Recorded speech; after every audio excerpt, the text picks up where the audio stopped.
What's good, everybody, and welcome into the very first episode of this Levels to This podcast. I'm your host, and I go by the name of Taylor Vanderbilt.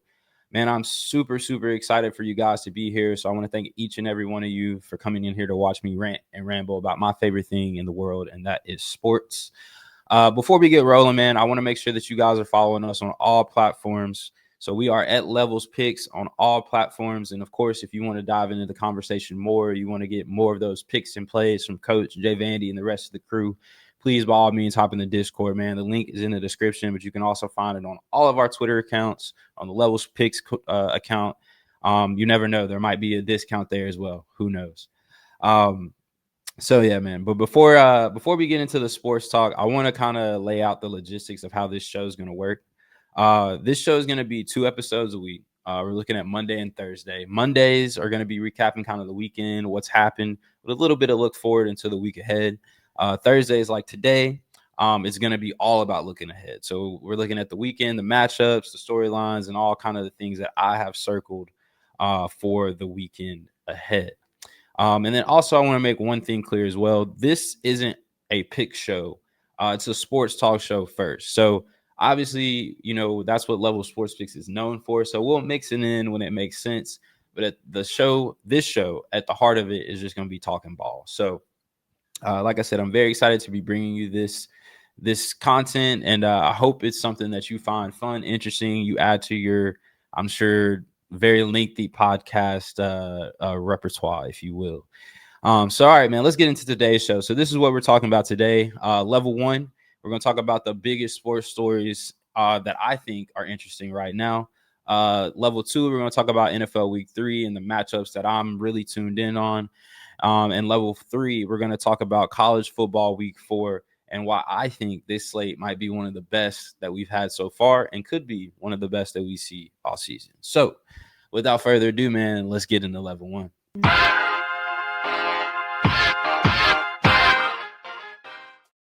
All right, welcome back to this Levels to This, man, and we're going to get right into level 1 today.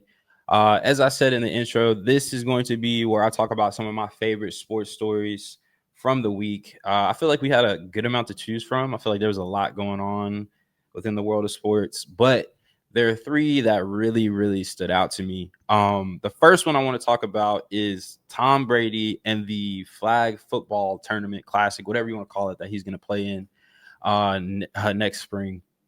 So I saw this come across my phone the other day, and a lot of the headlines, obviously, because they want us to read it and they want to grab this, is it was like Brady's coming out of retirement. And I was like super confused because obviously he had started his gig with Fox. He started his ownership gig with the Raiders. So I was under the impression that ship that kind of sailed at this point. But obviously, as we read more into it and looked more into it, we learned that he is doing a flag football classic or tournament, however you want to put it, in Saudi Arabia next March. It is the Fanatics flag football classic. There's going to be a 3-team showcase, and you're going to have some pretty big stars out there. I saw McCaffrey, Saquon. I think Tyreek Hill is playing. You got CD, I believe I saw, and then also Gronk as well. And then you had some pretty big coaches too. You had Pete Carroll and Sean Payton were going to be a part of it. So obviously they're definitely, I mean, you had Turkey Al-Sheikh, who is the same guy who helped put on the Crawford Canelo fight that we just saw, be a part of that announcement. So they're definitely putting some money behind this tournament, as you can see by the names and guys. But for me, I think it's, you know, you have the Brady being back on the field part. That's interesting. Obviously, people want to see Tom Brady play. But we know what that looks like. You know, it's kind of similar to when like the AAFL was a thing a couple years ago. And Michael Vick and some of those guys who were like older, retired guys, but still kind of had some juice, were out there playing. We kind of know what to expect from that, right? And I think there's another interesting part of this where Saudi Arabia they're investing into sports like a football or boxing and things of that nature. I think that's very interesting as well. But to me, I think the most interesting part, the part we should talk about the most, is we've seen over the last couple years the idea be thrown out there that NFL players are wanting to play in the 2028 Olympic Games with flag football. Now, if I think I left this part out, the rules that they will be playing by in this classic will be the same as the 2028 Olympic Games rules. So I found that very interesting because I feel like this is kind of like one of those introductions, if you will.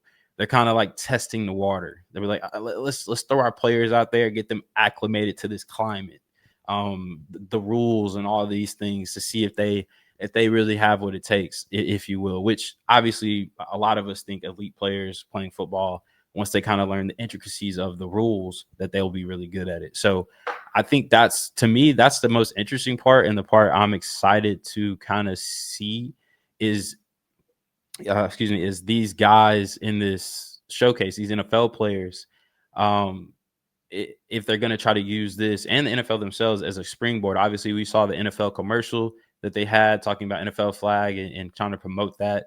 So I wonder if this is just one of those things that's a next step to promoting NFL guys being on that team. As you guys, some of you guys may know, me and Coach interviewed a guy that's on the United States flag football team, and he kind of spoke to that he just wanted an open competition with the NFL players. So like I said, man, to me, that's the most interesting part of all of that.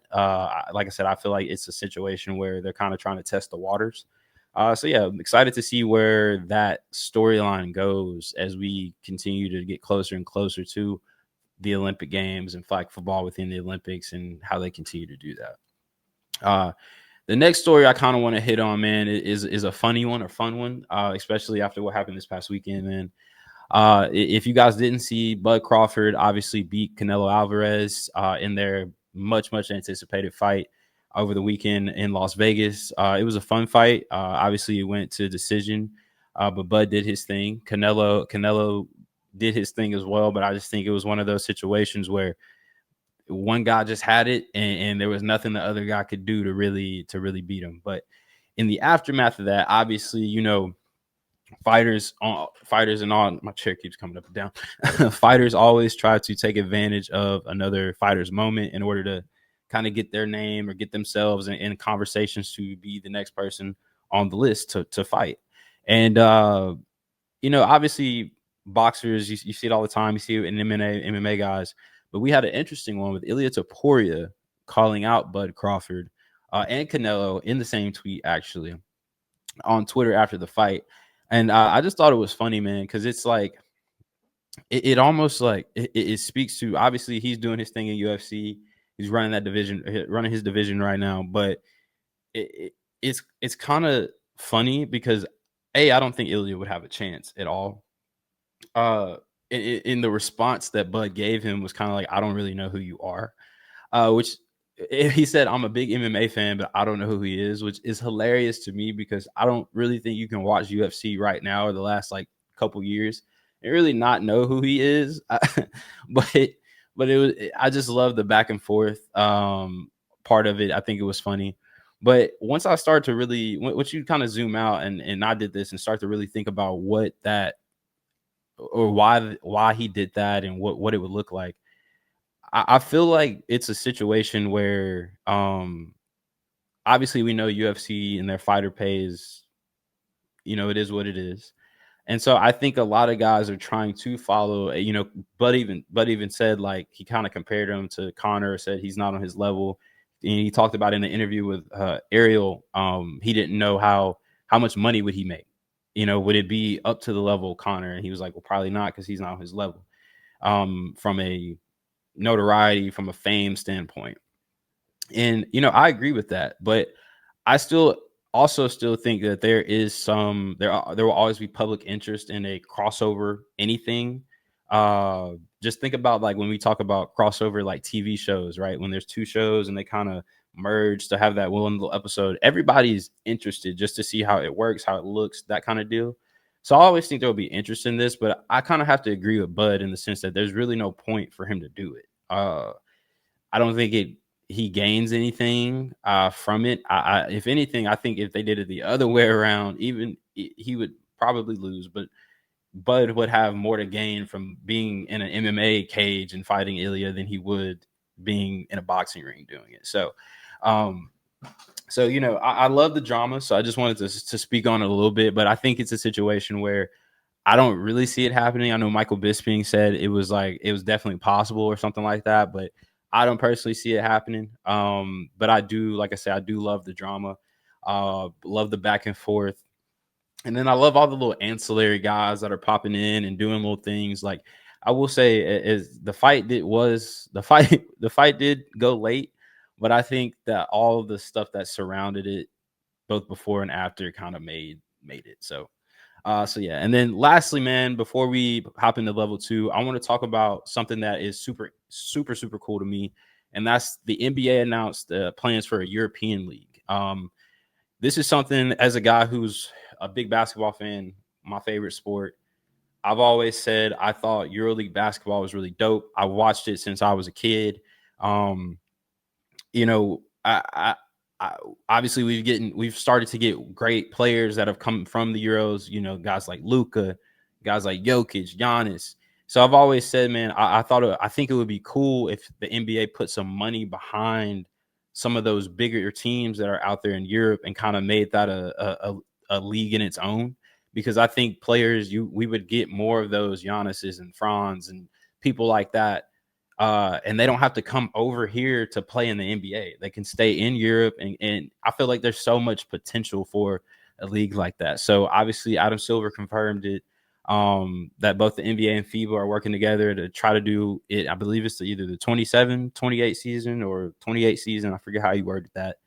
The people have already announced, like Real Madrid and Barca, and have already announced they're going to be a part of it. And I think like PSG and somebody else are creating teams for it. So I think it's super, super dope. Obviously, to me, basketball is right behind soccer as the like world sports. And so I think the NBA doing this is actually really dope, because I think it'll allow us to see a lot more talent across the world. And then also, I think like guys who are American who go over to Europe, who become big stars in Europe, like the Mike James of the world. I think we get to see those guys on like an NBA stage with still being in their spot. And what I mean by that is when a guy like Mike James came back from the EuroLeague for a little bit, and I think he played with the Nets, the KD and Kyrie Nets, right? His spot was just kind of like I don't want to say like a corner guy, but he wasn't there to do the same thing that he was doing in the EuroLeague. So it was going to be fun to watch those guys kind of come back to the States or however they do it. Because I personally think when they do it, it should be some type of crossover event where teams do that. It would be awesome to see guys like that play against NBA competition, because there's some dudes that even guys like Pat Bev who went overseas and balled out. I just think it's potential for a lot of fun in the games and things of that nature. So those are the headlines that jumped out to me this week.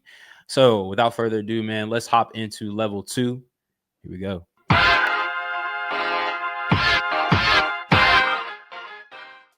All right, man. Welcome back into It's Levels to This podcast, man. It's time to get into level 2. We've had a great NFL season so far. A lot of fun games. Giants and Cowboys was fun to watch. The Broncos and Colts ended in a very spectacular fashion, if you will, or unspectacular. I don't really know how to put that. Anywho, I'm super excited for week 3. I think there's some super interesting games from a storyline perspective to get into. The first one I want to kind of dive into, though, is the Dolphins and Bills. Obviously, that's a Thursday night game. So a game that I think like I said, from a storyline perspective is going to be really interesting. The Dolphins obviously are struggling to start the season. They looked a little bit better last week against the Patriots. Obviously, the Colts absolutely throttled them in week 1. But I think tonight's game is more of it's more of a narrative game, right? Coming in, obviously, as I've said, the Dolphins have looked bad. McDaniel's on the hot seat, according to any outlet that you may check out that talks NFL. Tua is apparently the worst quarterback to ever grace a football field, and Tyreek is not going to be there for long. That's kind of what you hear when you hear people talk about the Dolphins, and what they're expecting from them the remainder of the season. So I think a loss tonight, especially in an ugly one, like let's say the Bills kind of do what they did to the Jets last week and kind of just boat race them in the first half, and kind of take control of the game early, and it's never really in doubt. I think there's going to be a lot of questions asked. I think that seat's just going to get hotter and hotter for McDaniel. Um, as the week goes on or as that game goes on. But on the flip side, man, I think that they also could kind of steer this ship in the right direction, right? You get a win over Buffalo, a team that is, I think, right now the looking like the best team in AFC. Obviously, they got the big win over the Ravens on Sunday Night Football. Then, as I've talked about, they beat the Jets last week. Josh Allen looks like he's in the MVP race yet again. It looks like guys like Keon Coleman are coming along. Shakir, James Cook looks great. So, I think it's I definitely think tonight is going to be fun. Obviously, I think the Dolphins are going to be playing with their hair on fire because I feel like they know. I feel like they know that the clock's ticking on them. So excited to watch that one, man. And moving on to Sunday. The first game I want to talk about is the Bengals and the Vikings. Obviously, we know Joe Burrow is most likely out for the rest of the season. They said 3 months. He's on IR right now, but I think I heard a stat that no one anyone who's ever had this injury and had to have surgery for it has ever come back within the same season. So I'm no doctor, but hearing a stat like that makes me think that it's wraps for Joe this season. So hate to see that, man. Really, I was really excited to watch him and Jamar and T and Chase Brown and all those guys kind of do their thing, especially because that defense was shaky, but it was starting to kind of be a little bit better. So I thought they could win a lot more games, and like I say, be that exciting team we all expected. But we'll have to wait till next year potentially, because your boy Jake Browning has come in and shown us he can play, he can ball. So it might be a situation where Jake still leads these guys to the playoffs and they do their thing. Who knows, right? And then obviously on the flip side, JJ McCarthy's out with a high ankle sprain. I think it's like 2 to 4 weeks, and then they'll kind of reevaluate and all that kind of stuff. But the guy Carson Wentz is coming in, so it's just going to be. I think this game is going to be a let's learn something game, because especially for the Bengals, this is going to be kind of the team we see for the foreseeable future, with Jake Browning at quarterback. And the Vikings are obviously have a great defense. The things that Flores is doing over there, kind of, it's like this like amoeba is what I think people were calling it last year. It's just kind of it just kind of forms to stop whatever offense is in front of it. And so very interested to see how they stop Jake Browning, but also interested to see if Jake Browning can handle it. Then on the flip side, I want to see if Carson Wentz can get more production from the passing game. Especially you have guys like Justin Jefferson on the outside. I think does Addison come back this week or next week? I have to check into that. But I think, as like I said, JJ's out for 2 to 4.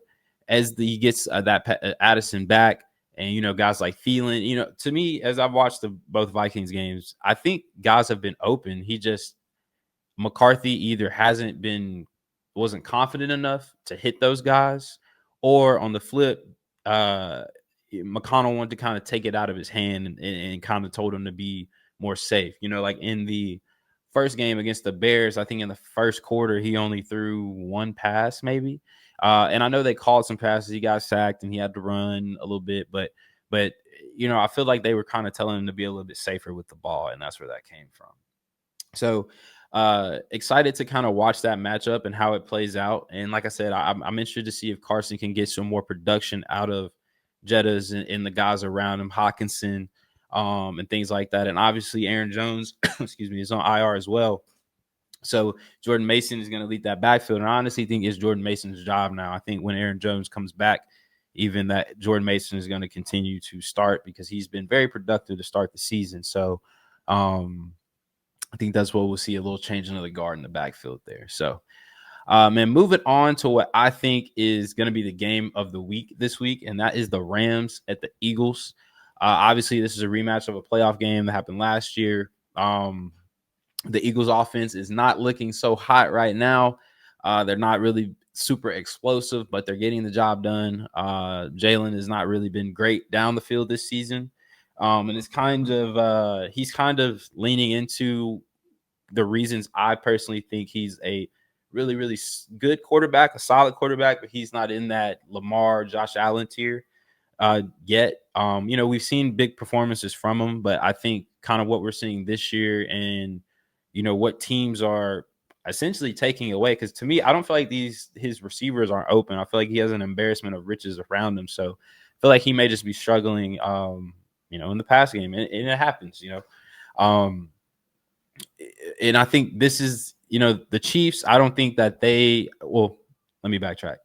With the defense that the Eagles have, I don't think teams like the Chiefs or the Cowboys really could exploit that as well. Obviously, the Cowboys have Pickens and CD, but I just don't. I think it being week one and them, everybody's kind of trying to get into the mode. I don't think they were ready to do that yet.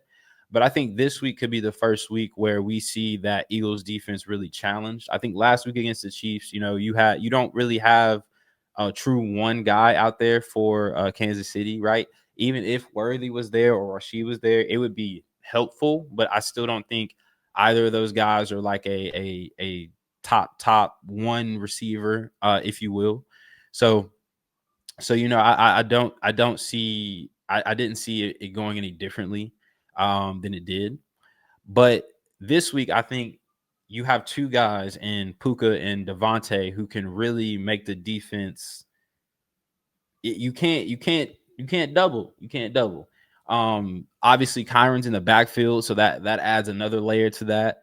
And so I'm really interested to see if the Rams can finally be the team to beat the Eagles. I personally think the Rams have a really good shot. As I've talked about, their offense looks solid in the first 2 weeks of the season, but the defense also looks pretty solid. I mean, they held the Texans, I think it was like to 9 points or something like that when they played the Texans in week one. Last week against the Titans, obviously rookie quarterback, but they got after him down there in Nashville. So I think the Rams have looked solid to start the season. I think that pass rush, obviously the young guys in Verse and Fisk, I think they're for real. So I think they're just going to get after it. And I think if the Eagles offense continues to look like it does, which I think the Rams defense is perfectly capable of holding them in check, I think the Rams could have enough to win the game. So excited to watch this game. Like I said, the Eagles were supposed to be in the game of the week last week, but this week I think is going to be what we all expected from the game last week, if that makes sense. So and then moving right along, the next game I want to hit on is the Chiefs and the Jets. The Chiefs and the Giants, excuse me. Got my New York teams mixed up. Apologies, Giants fans. Do not hate on me for that.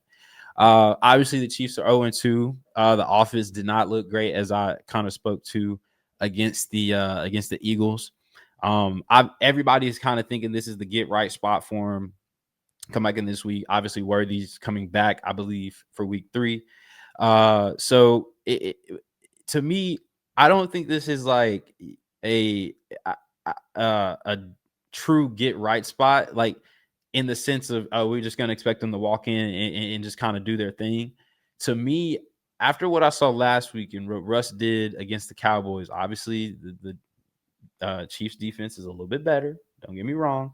But what I saw them do, if they can put out, let's just say 60 to 70% of that same output, I think it might be enough to hang in there with Mahomes and the boys, because the offense, as we said, it hasn't looked great. It hasn't looked great in Kansas City. So if the Giants can kind of stay there and match that output, and the defense can kind of step up, obviously we know what they have with that pass rush there with the young guys mixed with the vets. So it's gonna be. I think that's kind of where I think the defense can kind of step up. If those guys just go crazy, I think the Giants have a chance to stay in the game. If the offense can kind of, like as I said, match the output, or not match, but get close to the output that they had against Dallas, I think it's gonna be a sneaky game to watch. So Excited to kind of see what that looks like. If, like I said, if Kansas City, everybody thinks Kansas City is just going to go out there and blow them out. I don't think that's going to be the case personally. Or I don't know if I think that or if I just have that feeling, but anywho, man, let's move on to the last two games I want to talk about. I just want to hit them real quick. First is the Broncos and Chargers. I think this is going to be a sneaky good game as well. Obviously, the Broncos lost on a very interesting leverage call last week, and then the Chargers handled business against the Raiders. I think this game could be a statement game for either team, depending on who wins, right? I think from the Broncos standpoint, if the Broncos win, they are first in the AFC West. Which would give them a win over what I think right now is the best team in the AFC West. And then obviously they would be a game up on the Raiders and a couple game and they'd be I guess a game up on the Chiefs as well. And so having that win over the Chargers kind of puts them in good position. Then on the flip side, I think this could be where Jim Harbaugh and the Chargers put their stamp on the season to say, hey, we're here and we're one of the best teams. Cherokee's going down. It's crazy. We're one of the best teams in football, right? They kind of came out and surprised us all with that Chiefs performance. Then last week against the Raiders, they did their thing. So I think if they can come out here this week and I guess start the season with three straight wins over division teams. I just now realized that they're going to be off to a great start. So I'm definitely excited to watch that game. And then lastly, of course, the Lions and the Ravens. Both of these teams, explosive offenses, defenses, suspect against good teams. So really excited to kind of see how that goes. It's going to be a fun game to bet on. So if you haven't already, as I said before, jump in that Levels Discord because there's definitely going to be a lot of plays for it. But those are the matchups I got circled for week 3. So let's flip it to Saturdays, level 3, CFB. See you in a second.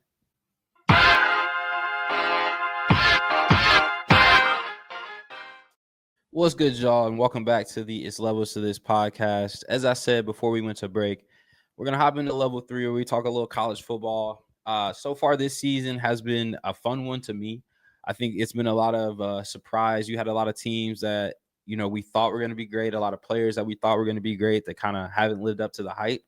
And we've had a lot of, on the flip side, we had a lot of players who kind of, done their thing and surprised us from that. Well, teams as well. You got USF, right, who's kind of making waves and things of that nature. So I want to get into some of my favorite games. Like I said in the intro, I think that week 4 is a sneaky good slate. A lot of sneaky good contests. But before I get into all the games that I want to talk about, I really, really want to hit on the top 25. Most times we'll do this on Mondays because obviously it comes out, I think, on Sunday evenings or Sunday afternoons, Monday morning. I forget. It's one of the two. But we'll mostly hit this on Monday. But I wanted to hit this because it's the first show and it's been some talk about it. Obviously, I want to start with Notre Dame. You've probably heard it ad nauseum from a lot of different shows, but I agree with what mostly everybody said. It doesn't really make sense to me that a team like Notre Dame is ranked. I think that with the top 25 rankings, they should almost work based on just what we've seen from this season. And I hate when people say that they don't matter because I do think that they have a significant impact on the CFP rankings down the line. I think they have a significant impact on how people think about, different teams and the lenses they see them through. Just take a team like Texas, for example, right? They haven't played well in the first 3 games of the season offensively at all. They're not anything what we thought they were going to be so far, but they're still ranked fairly high, even though they have a loss, even though the loss is to Ohio State, and I will give them that. I think it's a situation where their brand is kind of keeping them there, and also what people don't want to necessarily be wrong. The voters don't want to necessarily be like wrong from what they thought in the preseason, what they may have said on different shows and things of that nature. So since they haven't really given them a true reason to drop them and other teams in that scenario, I think that's why you see teams stay up there.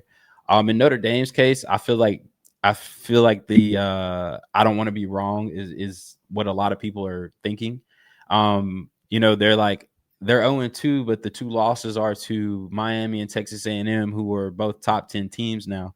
And while that's all fine, I think that you should a team like Notre Dame, even if you think they're going to be good, then you should drop them. And if they continue to be as good as you think they are, you can put them back in and rate them accordingly.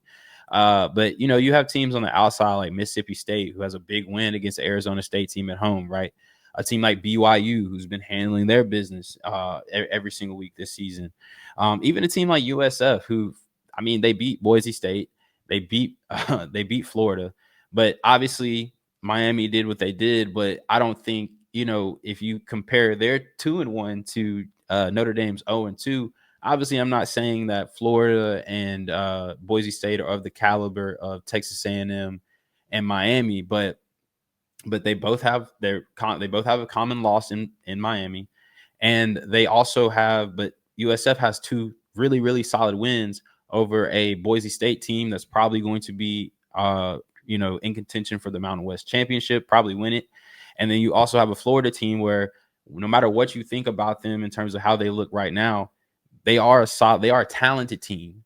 That defense is for real. Obviously, DJ Lagway and the offense needs to have to get it together in order for them to kind of put it together. But I think from a holistic standpoint, that Florida team is very talented. So to have a win over them and like I say, a win over Boise State, I think should give them a little bit more merit, But hey, like I said, people don't want to be wrong. So it is what it is. Moving on to another team in the top 25 I want to hit on. That's Georgia Tech. I think they're super underrated at 18. Obviously, they beat Clemson. And again, Clemson is similar to Florida in that book and in the idea of no matter what you think about how they look on the field, it's still a lot of talent out there. So I think that's a good win. I think it was a big win. It was kind of one of those next step wins. I'm not necessarily as a program holistic from a future like down the road, but I think for this particular season, those one of those where like you got over the hump, you can do it now.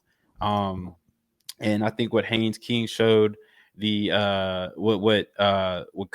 what Georgia Tech's coach showed by showing how prepared they were for that field goal situation. They look like they do it in practice all the time. So I think, now with Georgia Tech, I truly think that they could win the ACC.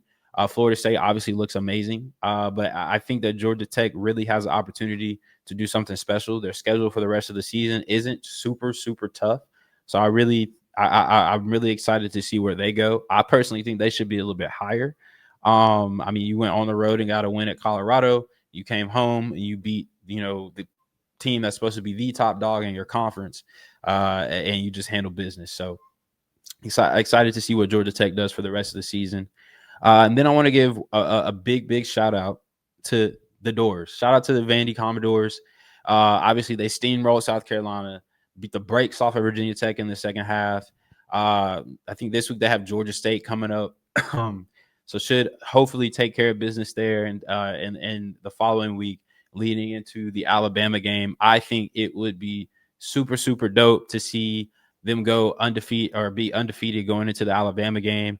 I think everything surrounding that game would be really cool. I think Tuscaloosa would be rocking for Vanderbilt. Who would ever have thought going into a Vandy Alabama game? It would be a raucous environment because because Vandy is undefeated, right? So as a kid from Nashville, it's pretty cool to see that the hometown team is kind of doing their thing and the national space is starting to take note. But what Clark Lee's building down there is real. So I'm excited to see that go. Diego Pavia, I'm going to be honest, I wasn't necessarily sold completely last year until the Alabama game came along. But I'm a person now that I'm fully on the Diego train. I think he is the man. I think he can do it. And they don't have necessarily the easiest schedule, but I think the SEC right now has shown, every team has kind of shown they have some vulnerable spots. Even Georgia, right? You saw Tennessee put up 41 and lost. So I'm excited to see what Vandy does for the rest of the season. I think it's a story. I don't think they've ever had 10 wins in their history. So that's, I think, is a big goal for them this season. Obviously, getting to the SEC championship game, among others, would be cool. But it's a team that I'm excited to follow as their season continues. So that's it for the top 25 talk, man. So again, I want to talk about some of the games that I'm excited for here in week 4. Just a few that I want to hit on before we wrap things up. First and foremost, man, I want to talk about Utah and Texas Tech. That game is going to kick off at 10 a.m. local time, so it'll be pretty. The environment's going to be pretty pretty dull, I'm sure. But obviously, it's a stylistic match, if you will, or not match, but the stylistic clash. That's the word I'm looking for. So Utah kind of has built its name. It hung its hat on its defense, but this year they do have a solid offense. Dampier is back there under center, a very electric quarterback, something that is a little bit different than what they had with I can't think of his name. Had long hair. It was their previous guy who was not necessarily a statue, but his injuries kind of limited him from moving the way he, Dampier moves. And then you have on the other side the most expensive team in college football in Texas Tech. And it's kind of I don't want to say the first test for both teams, but I guess it would be. It would be the first test for both of these teams. Obviously, Utah has played UCLA conference game, but UCLA is bad. I just fired their coach bad. As we seen, Nico is not looking great. That team is struggling. And as for Texas Tech, they haven't really had a challenge. So I think it's one of those games where both teams are coming in and they don't really know what to expect. And I think that's why it might be on the lower scoring side to start. So look for those first half unders, those first quarter unders, and things of that nature. Like I said, we have a little betting talking here, but I think as the game gets going, it's going to be telling whether if Utah is getting stops and on the flip side of their offense is kind of, methodically getting down the field and they're kind of taking control of the pace of the game. I think that Utah is going to take it away. But if Texas Tech either gets started off fast and with that high up tempo offense, or they slowly kind of move their way into being fast, I think that it could be something where we see Texas Tech kind of run away with this thing, because I don't think Utah is built to be in a back and forth type game with Texas Tech. So I want to move on to the SEC. I think it's going to be a really fun game as we see Auburn and Oklahoma this weekend. Of course, the biggest storyline is Jackson Arnold going back to Oklahoma, the place that he was last year. Was a starting quarterback, kind of got pushed out, if you will, in order for John Mateer to get there. Obviously, this is a big SEC game, conference game. I think this is a chance for both teams to make a statement in different ways. I think for Auburn, it's a chance for people to say, okay, they're for real. I think the win over Baylor, people are like, okay, you took notice. Jackson Arnold looks pretty solid, but is the style of play that you guys have sustainable? And I think for Auburn, if they get this win, then it kind of shows, okay, Auburn is for real. They're here to stay. Freeze's methods are to the madness, are working, and all this different stuff. Then on the flip side, I think for Oklahoma, this is just another step where you've already beaten Michigan at home. If you can get this W against Auburn, then people are going to be like, all right, cool. That's two very, very solid teams that you've taken care of. Granted, it was at home, but you've taken care of both of them.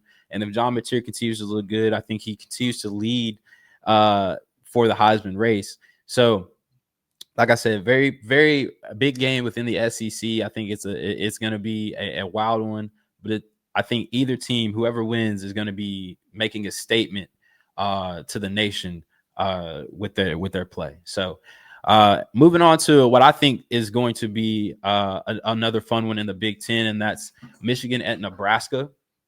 Obviously, the quarterbacks are the star of the show when it comes to this matchup. You have Dylan Raiola on one side and Bryce Underwood on the other. Obviously, you've already seen Bryce in a it was a big game, primetime against Oklahoma, and he didn't look bad, but he didn't look good. You know what I'm saying? I'm not going to sit out here and say, obviously, they didn't win. The offense didn't really move, but his receivers didn't really help him that much either. He made some good plays. But at the end of the day, just didn't do enough to win. But they came back last week, and he looked a lot better, obviously, in a game where they were supposed to win, but he looked better. So I'm excited to see what he looks like against this Nebraska defense. I think Matt Rule's really kind of getting this team to take on his identity. I think it could be this is also a big game for them. I think for them, this is a chance for them to make a statement within the Big Ten. Obviously, you took care of Cincinnati to start the season. You kind of built up for this moment so far. This is the biggest moment of your season so far. If you can take care of this Michigan team, I think people start to really take you serious as a Big Ten contender and potentially a national or in the national picture, a college football playoff contender. So I'm excited to see what this looks like on Saturday. I think it'll be a close game. I think the Nebraska defense is going to give Bryce some trouble. And I think Dylan has to play well, like really, really well in order to win the game. So excited for this one, man. And staying in the Big Ten, I want to talk about the Illinois and Indiana game. I feel like this is one of those where it's almost like a college football playoff eliminator super early, if you will. I think both teams are good, but whoever wins this game is definitely putting themselves in a lot better position to try to make the playoff. Illinois, obviously, they went to Duke, handle business. And they just look like a very balanced, very solid team. Brett Bielema's got the boys rolling up there in Champaign. And then obviously Kirk Cignetti in Bloomington is he's a character. I kind of like it. He's like a grumpy old guy, but it in like a fun way. So obviously, they started the season off with some weak teams and performances were up and down. So this is really, Indiana's first real test. And for Illinois, obviously, like I said, they went to Duke, handle business. So they kind of have been in that environment already so far. I think this game comes down to it really is really going to come down to whichever team takes advantage of mistakes. I think mistakes are going to be huge in this game. I don't know necessarily why I feel that, but I feel like whichever team takes advantage of, whether it's a fourth down stop or a turnover, something like that, is going to be the winner. I feel like it's going to be ugly. I feel like both of these teams are very, very they have that dog-like mentality. Their head coaches are dogs. So I'm excited to see this game. Like I said, I think it's going to be a college football playoff eliminator game, even though we're in week 4 of the season. So yeah. And then last but not least, I want to talk about Florida at Miami. This is my favorite game of the week from a narrative standpoint. Obviously, Miami's off to a great start. Win over Notre Dame. Got another win last week over USF. I think that they are looking amazing to start the season. I think Carson Beck looks a lot better than what we thought. That defense is for real. Obviously, the freshman receiver, whose name escapes me, is looking great to start the season. So I obviously Miami here, we all expect them to kind of roll, especially with how Florida on the flip side is looking. Like I said earlier, that defense from Florida I think is for real, but I don't think the offense is going to be fixed in a week, which leads me to say this is a big game from a narrative perspective, in the sense of, if Florida loses this game, does Billy Napier also lose his job? Because how long are the folks in Gainesville going to sit around and be comfortable with this type of play? Even though last week against LSU, it wasn't a bad game. Like if they were to have beaten USF and then lost the game that same way, I think people are looking at that as like, man, LSU's a good team. DJ had a terrible game. Like it's almost just more on DJ and like, hey, he'll play better. He'll be better. We can move on to next week, rather than a referendum on the whole season, because you're already at what feels like a super disadvantage. So, I'm excited to watch this game, but I'm even more excited to see what happens after, because I think Miami's going to throttle them. Like I said, I think Florida's defense is good, but I think this is going to be a team that I think Miami's very confident and they're determined this season. And so I think they're going to come through and throttle them. And I would like to see, I'm excited to see what happens after, or excited is the wrong word, because I never want to see anybody lose their job. But as a person who's really into journalism and media and stories, I'm really excited to see what happens after that. The drama after is where it's at. So that's where I'm at for week 4. As I said before, I think a little bit problem with the rankings, but I think this weekend could give us some clarity and shake some things out. And that's going to wrap it up for the first episode of It's Levels to This. I appreciate everyone who tapped in. As I said before, we're just getting started over here. We'll be back on Monday. And then, as I also said at the top, do not forget to follow us on all platforms. That's at Levels Picks on all platforms. And if you want to follow up with the conversation, you can do that more in the Discord. That's where we're going to keep it going after this mic goes off. We'll be back on Monday. Break down everything that happened this weekend, college football, NFL, anything else that happens. Obviously, WNBA playoffs are going on. Shout out to Liberty. Until then, man, enjoy the chaos, enjoy the games, and as always, let's level up.